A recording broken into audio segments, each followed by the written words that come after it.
Hello students of class 12। तो एक बहुत इंपॉर्टेंट कॉन्सेप्ट में यहाँ पर लेकर आया हूँ। एक्चुअल में हमारे जो सर्किट्स होते हैं, क्या होते हैं, सर्किट्स होते हैं, बहुत जटिल होते हैं, हम आसानी से उनको सॉल्व नहीं कर सकते हैं। तो इनको सॉल्व करने के लिए हम क्या करते हैं, किरचॉफ के दो नियम को पढ़ते हैं। कितने नियम को पढ़ते हैं बच्चों? दो नियम। पहला नियम कौन सा है? किरचॉफ का संधि नियम या किरचॉफ जंक्शन रूल भी कह सकते हैं, या किरचॉफ का धारा नियम भी कहते हैं उसको। और दूसरा नियम है किरचॉफ का वोल्टेज नियम या केवीएल बोलते हैं उसको। तो दोनों नियम को हम समझेंगे बेटा, वन बाय वन समझेंगे। जैसे अगर मैं बात करूं पहले नियम की, इसको केसीएल बोलते हैं। किरचॉफ के प्रथम नियम को क्या बोलते हैं? केसीएल बोलते हैं, किरचॉफ करंट लॉ। ये किरचॉफ करंट लॉ को अगर मैं शॉर्ट में समझने की कोशिश करूं तो ये होता है क्या है? ये होता है incoming current towards the junction is always equal to outgoing current from the junction. मतलब इनकमिंग करंट हमेशा किसके इक्वल होगा? आउटगोइंग करंट के इक्वल होगा। इसका मतलब ये हुआ कि जंक्शन पर, मतलब संधि पर जो करंट, टोटल करंट है या एल्जेब्रिक सम जो है करंट का, वो हमेशा क्या होगा? शून्य होगा। हमेशा क्या होगा? शून्य होगा। अगर मैं इसको डायग्राम की हेल्प से समझूं तो यहाँ पर कोई हमने जंक्शन लिया है और जंक्शन में ये वाली धारा जो है वो आने वाली धारा है, ये दोनों आने वाली धारा है, और इनका जो आने वाली धारा है इनका योग हमेशा किसके बराबर होगा? जाने वाली धारा के योग के बराबर होगा, जैसा कि हमने यहाँ लिखा है। लेकिन संधि पर कुल धारा का मान कितना हो जाएगा? शून्य हो जाएगा। कितना हो जाएगा? शून्य हो जाएगा। ये तो हमारा प्रथम नियम था। ये कौन सा नियम था? प्रथम नियम। अब हम समझते हैं दूसरा नियम। कौन सा समझेंगे? दूसरा नियम। तो दूसरे नियम की बात करते हैं बेटा, इसको हम केवीएल बोलते हैं, किरचॉफ वोल्टेज लॉ।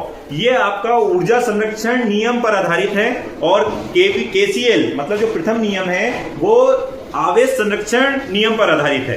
तो अभी हम कौन सा देख रहे हैं? दूसरा नियम। दूसरे नियम को मैं पहले गणितीय रूप में शॉर्ट में समझा दूं तो एल्जेब्रिक सम मतलब बीजगणितीय योग कुल विभवांतर का या विद्युत वाहक बल का हमेशा बराबर होगा किसके? बीजगणितीय योग प्रतिरोध तथा धारा के गुणनफल के बराबर होगा। अब मैं इसको समझाने के लिए एनसीईआरटी में ही जो आपको डायग्राम दिया था, इसकी हेल्प से हम इसके समीकरण को बनाते हैं। तो इसमें ध्यान हमें ये एनसीईआरटी का पेज नंबर क्या है बेटा? तो पेज नंबर बता देंगे क्या मुझे? 96। अगर ये डायग्राम आप एनसीईआरटी और न्यू एनसीईआरटी है उसमें अगर आप देखें तो 96 पर आपको ये डायग्राम दिख जाएगा। वही डायग्राम हम यहाँ पर ले रहे हैं समझने के लिए। अब इसमें मैंने बहुत सारा मॉडिफिकेशन किया है। क्या किया है? मॉडिफिकेशन थोड़ा इजी करने की कोशिश की है। बुक में सारी चीजें नहीं की, इसमें कुछ मॉडिफाई किया है, लेकिन मैंने धारा वही ली है जो उस बुक में दी हुई है, एनसीईआरटी की बुक में दी है।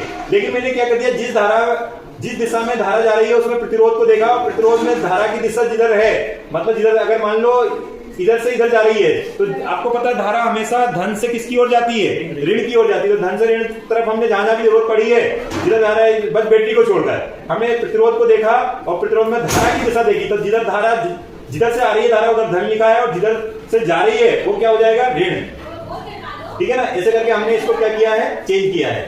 ठीक है। उसके बाद में ऐसे हमने ये लूप लिए हैं, बंद लूप लिए, ये बंद पास या बंद लूप के लिए हैं। तो बंद लूप लिए हैं, तो पहला हमने कौन सा बंद लूप लिया है बेटा?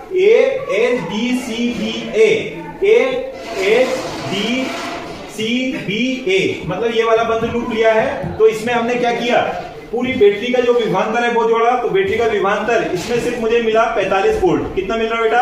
45 वोल्ट मिल रहा है। तो 45 वोल्ट में मैंने देखा पहले कि धारा किधर से एंटर होती है, किधर की तरफ एंटर होती है? बैटरी में ऋण की तरफ होती है। तो मैंने 45 वोल्ट को किसमें लिया?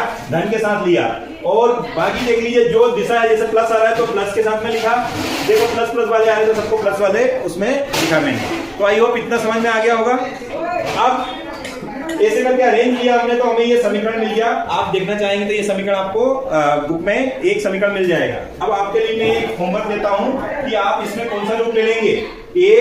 AHDEFGA वाला लूप लेंगे, और इसके लिए आप एक समीकरण बनाकर देखेंगे। और प्रत्येक जो यहाँ पर जो पॉइंट है, जैसे H से D तक कितना धारा है, ये आप निकाल सकते हैं इसकी सहायता। सो आई होप आप इतना समझ पाएंगे। Okay, thank you.